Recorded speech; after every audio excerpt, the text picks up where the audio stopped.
Quad 6.6. I have been beating the heck out of this oversized quad in a small place to try and figure out whether Walksnail is particularly flyable or not. So this is the Ranger build. It's a 3.5 inch. I've been doing some of the longer range flights with it. And with the camera I first had, so I got like kind of the Whoop light bundle or whatever they call it, the 1S bundle. And the idea being having a small 14mm camera and having the lightweight VTX to put it on, you know, 3 to 3.5 inch type of builds is the idea. And with the 16:9 camera that came with that one, I really felt that there was like a ton of fisheye. And also, you know, there's more latency than the HDZero, so compared to what I've been used to flying. Yeah, it's probably a good example of it right there.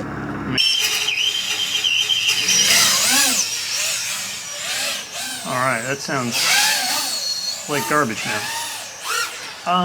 That was a pretty good example of it. I do not feel like I have the same responsiveness with this quad. Now, it's big. This quad is much too big to be flying back here. It just is. But that wasn't really a quad size issue. That was more like, you know, I was trying to spot up a gap through and I saw the wall. I just couldn't react to it. By the time I saw the wall, I was into it. Versus one of the things I've been really impressed with HDZero in the backyard is that I see stuff and like I'm done, and somehow I can react to it in time and get out of it. Now, I was struggling with that kind of stuff, or I am struggling with that kind of stuff with this quad. And, you know, again, it's like, this is too big of a quad to be flying back here. But how much is it the Walksnail versus the HDZero? And so I've done a couple things. One is I went from that 16:9 camera to, you can probably tell, this one is the 4.3 camera. And that takes out quite a bit of fisheye. To me now, the fisheye is tolerable. So for like proximity flying, I think this is a lot better. So you see when I scroll back and forth here on the yaw axis, things aren't warping like super bad. On the 16:9 camera, that just would warp like crazy, and I found that really hard to fly. I thought the warping was even bad enough too. Just getting oriented out in the big areas made that challenging. The other thing is, back in here, I was trying to fly 1080p, and that didn't feel great either. So I've cut this down to 720p, and the last thing I did is that this lens, so these are quirky little lenses.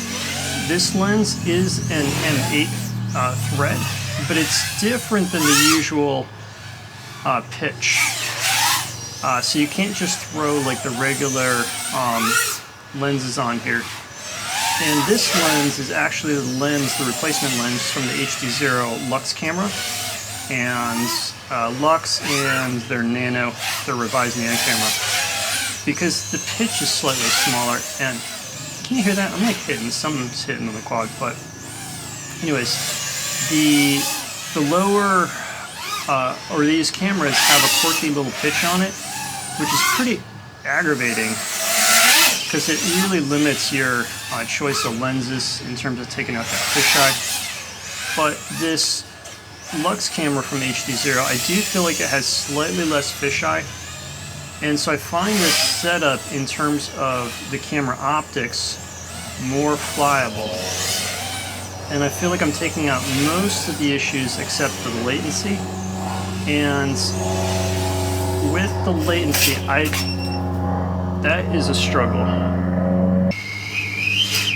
So I've been waiting to do that towards the end of this pack. And some of it is the hover point on this build. I do find this hover point a little bit harder to find. See that kind of bounciness.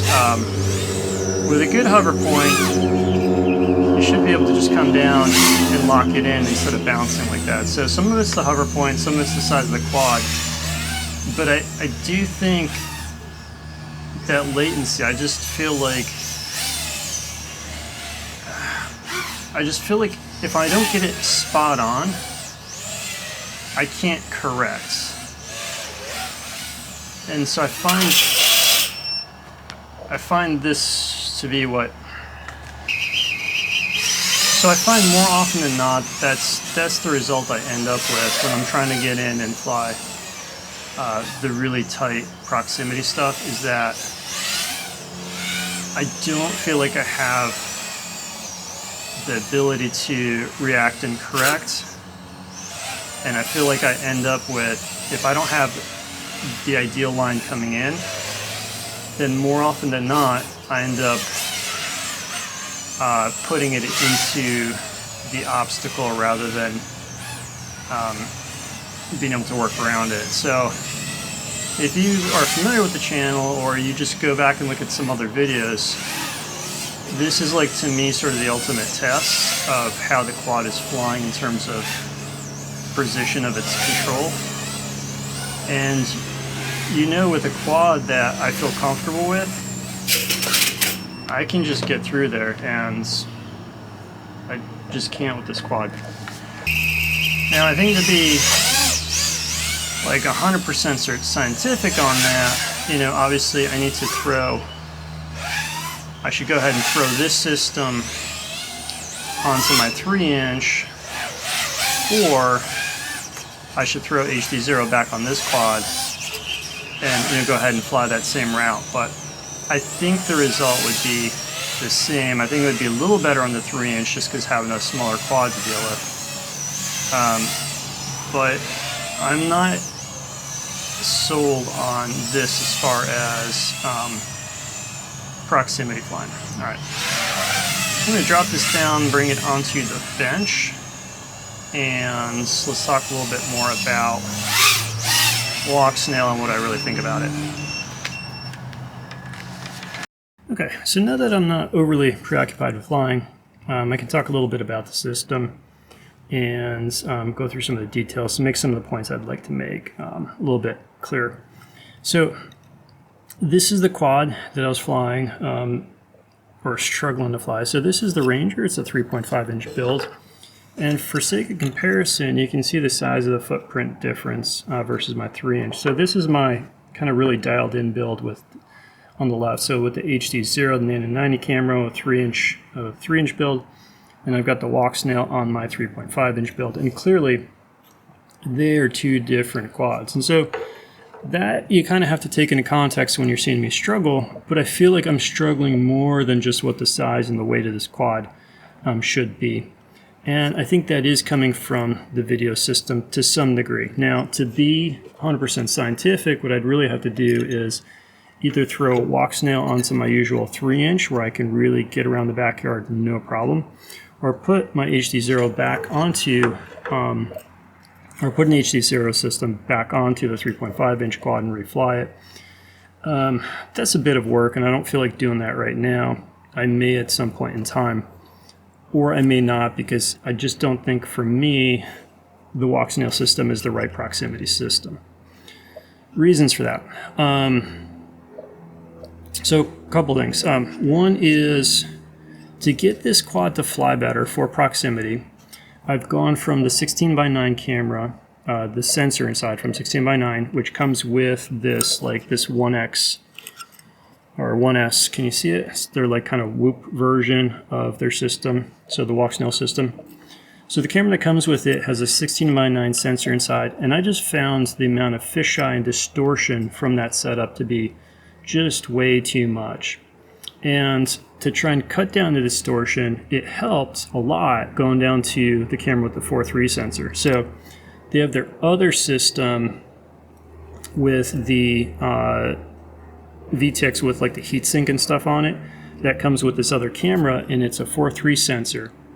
And that definitely helped. The other thing I had to do to get it more flyable, and I think this is a smaller difference than going to the different sensor, is I swapped out the lens, and I went to the replacement lens from the HDZero Lux camera.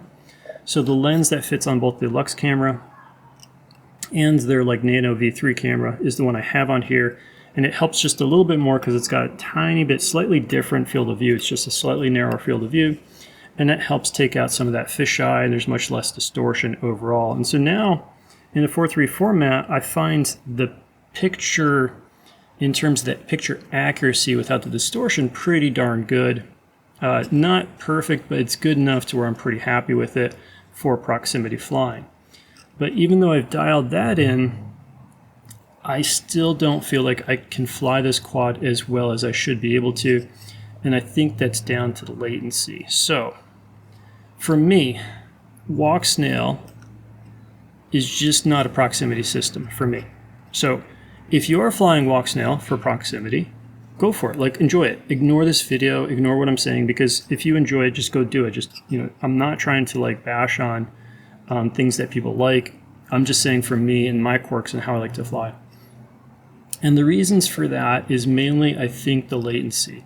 So when I'm flying, I just don't feel like I can react. Like, I see stuff, and by the time I see it, I'm hitting it, and it just makes it hard. And that's even also dropping this down to 720p. So on 1080p, I get enough latency to where I'm like, I almost get into these oscillations, like stick oscillations, where if I try and correct real hard, I'm like, whoa, way too much, and then I'm back, and it's like full in the shower, jamming the stick back and forth until the quad finally settles down.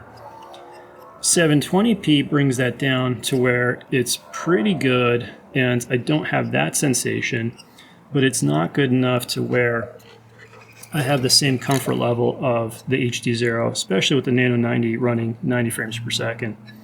When you're running 90 frames per second, yes, you're giving up, you're going down all the way to 540p. But I find for proximity, for me, what's more important is getting data in time to react to it rather than the detail of the data. I feel like less information in a more timely manner helps me fly better proximity than getting more information and prettier information, but where it's not in time for me to deal with it. So where does that put Walksnail? Well, it puts Walksnail right onto this quad anyways, because for me, I didn't really build this quad to be a true proximity quad. I built it more to go sightseeing. And I don't mean sightseeing in a bad way. It's not trying to be negative here. That's actually sometimes you just want to go out and look at stuff and enjoy the scenery and kind of flow with it and go around it.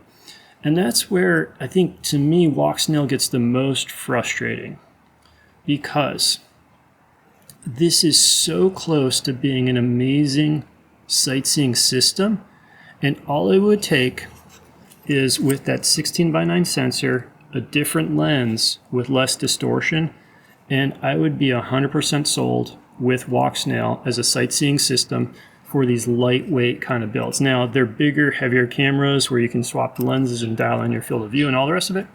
Might be totally fine, but if we're doing that, I think we're getting outside of this footprint. For me, I like the efficiency, power to weight ratio, and everything like this when we're building with this sort of nano-sized camera, these 14mm cameras, and the naked stripped down VTXs.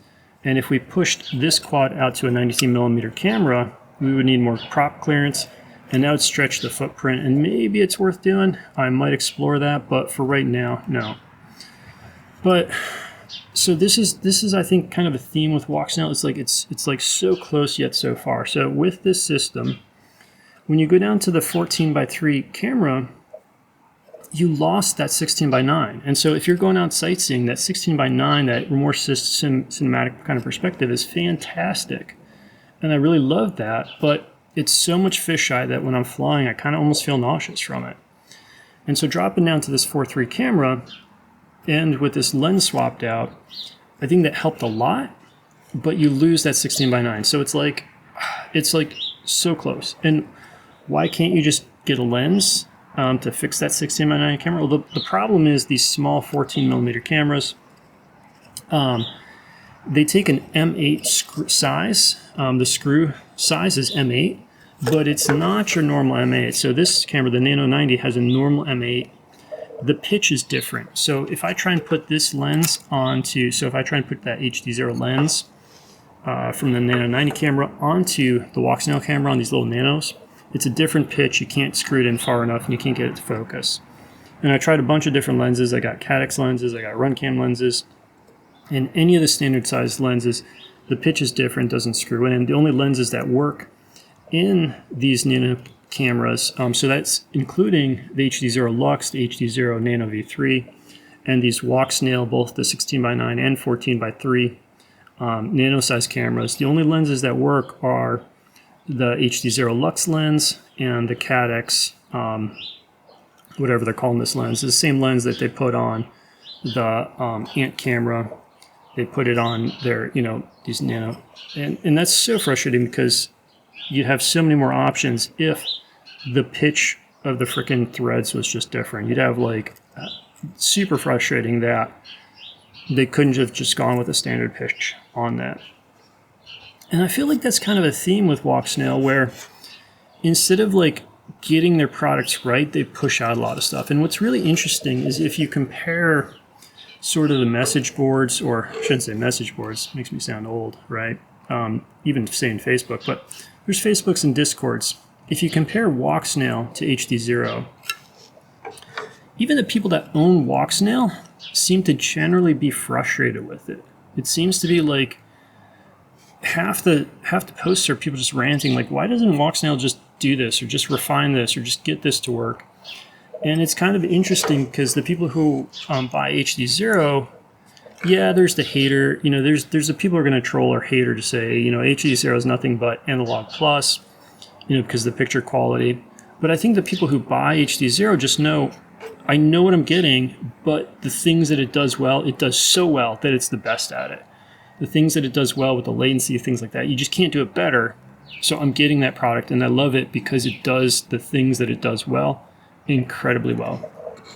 Versus with Walksnail, there just seems to be a whole lot more complaint from the users, and two different demographics to some degree, but that's kind of my take on it. So yeah, as far as proximity, Walksnail so far feels like a total no-go for me for proximity.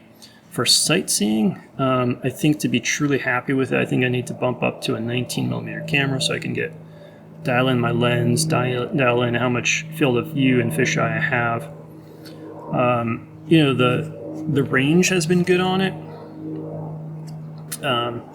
And I forgot, I don't have my goggles here. I was going to show you. So I fly with this system. I fly with the Fat Shark goggles, and I think that also kind of goes to kind of that Walksnail issue in general. Is I was pretty comfortable buying the Fat Shark goggle and not the Walksnail, because with the Goggles X, people complain so much about so many things on it that this promise that Walksnail has over Cadex has of hey, we're going to come out with this new system, you're going to be able to upgrade that Goggles X.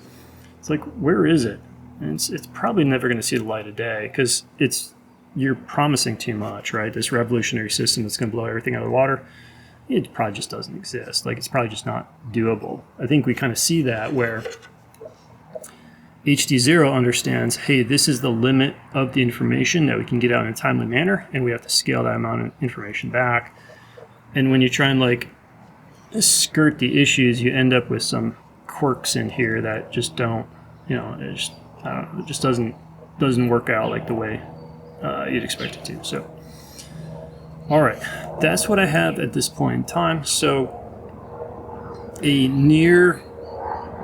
it's kind of funny. It's of course, this helicopter flies over. Is it a plane? Helicopter. Sounds like a helicopter. Come on. Let's move on out there. Finally, okay. Yeah, I think that's where I'm at with the Walksnail. I'm glad I have it because it gives me another nice option. But it's certainly not a replacement for HDZero. I think they just do two very different things. And the Walksnail, on the things it does well, has more room for improvement than HDZero does, which is kind of an interesting place for it. All right, till next time, cheers.